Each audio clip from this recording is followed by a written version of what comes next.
আসসালামু আলাইকুম, সবাইকে অনেক শুভেচ্ছা জানাই আমার গার্ডেন চ্যানেলের পক্ষ থেকে। সকালবেলা চলে আসলাম বাগানে। আর আজকে কিছু গুরুত্বপূর্ণ কাজ হাতে নিয়ে এসেছি। আমার হাতে দেখতে পাচ্ছেন কিছু নারকেলের রশি রয়েছে। আর এখানে রয়েছে আমার বরবটি গাছটা। আমি বাড়িতে ছিলাম না এক সপ্তাহ, আর এরই মধ্যে বৃষ্টি হয়ে গেছে। এসে দেখছি গাছটা চারোদিকে হাত পা বাড়িয়ে দিয়েছে, তার একদম সাপোর্টের খুব দরকার। তাই আমি নারকেলের রশি দিয়ে সাপোর্ট দিচ্ছি। আর নারকেলের রসের সাপোর্টটা কিন্তু গাছের ক্ষেত্রে খুবই ভালো হয়। আর এখানে দেখুন করলা গাছটা, এটারও ঠিক একই অবস্থা। দেখুন কত চারোদিকে হাত পা বাড়িয়ে দিয়েছে একদম। এটার জন্য আরও কিছু নারকেলের রশি নিয়ে এসে এখানে বাঁশের খুঁটি রয়েছে, বাঁশের খুঁটির সাথে বেঁধে আর মাচার সাথে বেঁধে দিচ্ছি। আর গাছগুলোকে এইভাবে করে দিলে কিন্তু সাপোর্ট পেলে খুব তাড়াতাড়ি বড় হয়ে যায়। এখানে আমি বস্তার মধ্যে দিয়েছি করলা গাছ, আমি কিচেন ওয়েস্ট দিয়েছি আর কিছু গার্ডেনের মাটি, তার উপর দিয়ে কিছু গোবর সার মিক্স করে এইভাবে করে বেড রেডি করেছি।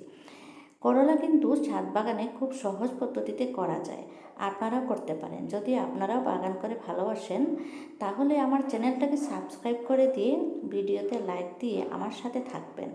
আমি এইভাবে করে সবজি করছি এবছর।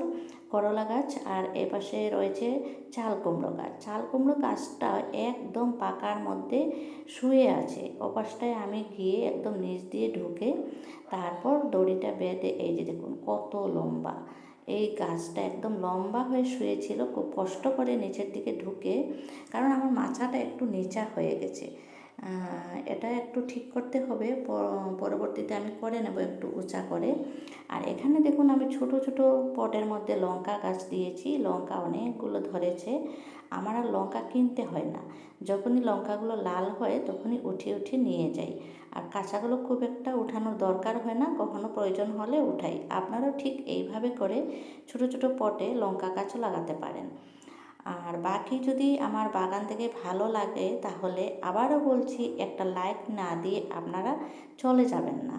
আর সবাই মিলে বাগান করুন। যদি আপনার কাছে একটুকরো ছাদ থাকে বা মাটি থাকে, বাগান করলে নিজের শরীর ও মন দুটোই খুব ভালো থাকে। আমি তো খুব ভালোবাসি বাগান করে, আর আমার খুবই ভালো লাগে বাগানে কাজ করতে। তাই প্রত্যেক দিন আমি সকালে 1 ঘন্টা, বিকালে 1 ঘন্টা, 1.5 ঘন্টা এরকম বাগানে সময় কাটাই।